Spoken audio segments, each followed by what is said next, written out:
This one misconfiguration silently breaks your Azure firewall and lets traffic bypass it completely. And I see it in about 70% of the environments I audit. Okay, that's terrifying. What are we talking about today?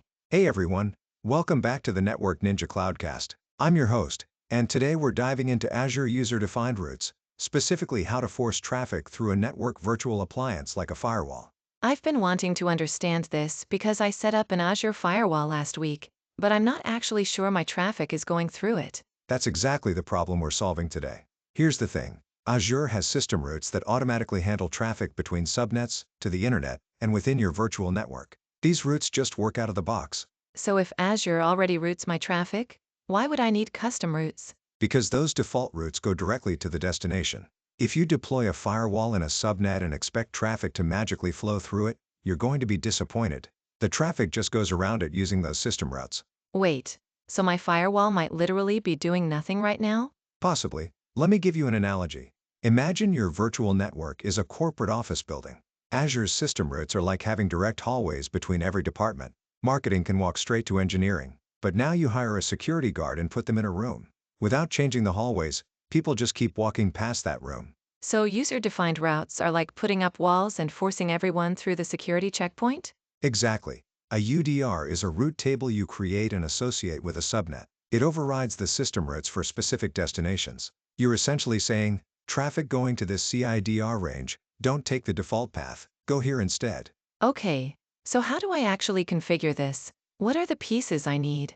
3 things. First, you create a route table resource in Azure. Second, you add routes to that table specifying the address prefix, like 10.1.0.0/16, and the next hop.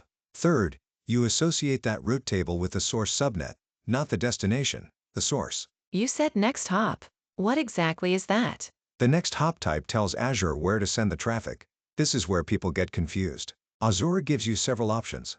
Virtual Network Gateway sends traffic to a VPN or ExpressRoute gateway. The net peering sends it across a peered network. Internet sends it to the public internet.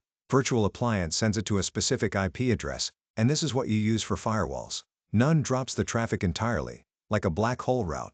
So for my firewall scenario, I'd use virtual appliance and specify my firewall's private IP? Correct. If your Azure firewall has a private IP of 10.0.1.4, your route would have the address prefix of 0.0.0.0/0 for all traffic, next hop type virtual appliance, and next hop address 10.0.1.4. 0.0.0.0/0. That's the default route covering everything, right? Right, it matches all IPv4 addresses. But here's the critical part most people miss. You must enable IP forwarding on the NVA's network interface.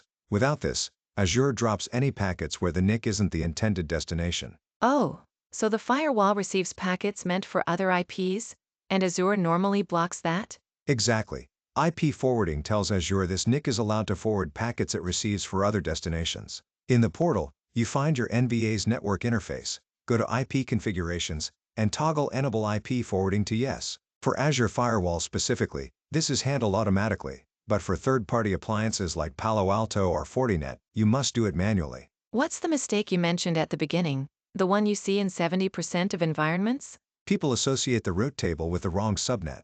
They put it on the firewall's subnet instead of the workload subnets. Remember, the route table affects traffic originating from the associated subnet. If your web servers are in subnet A and your firewall is in subnet B, you associate the route table with subnet A. That makes sense now. The route table is like posting a sign at the starting point, not the destination. Perfect way to think about it. The second common mistake is forgetting about return traffic. If you force outbound traffic through the firewall but don't handle the return path, you get asymmetric routing and connections fail. So I need routes in multiple subnets? Often yes. And here's a pro tip. Use Azure Firewall Manager or route table propagation settings carefully. If you have a VPN gateway and enable propagate gateway routes, those BGP-learned routes might override your UDRs with more specific prefixes. Let me make sure I've got this. User-defined routes override Azure's automatic routing. I create a route table, add routes with address prefixes and next hop types, and associate it with the source subnet.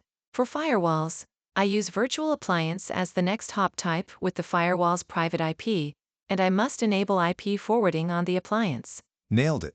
One last thing. Always test with Network Watcher's next hop feature. You give it a source VM, destination IP, and it tells you exactly where Azure will send that packet. It's the fastest way to verify your routes are working. That's really useful. I'm going to check my setup right after this. That's it for today's episode. If you found this helpful, please hit that like button and subscribe to the channel. And share this with anyone setting up firewalls in Azure. This could save them hours of troubleshooting. Thanks for watching the Network Ninja Cloudcast. See you in the next one.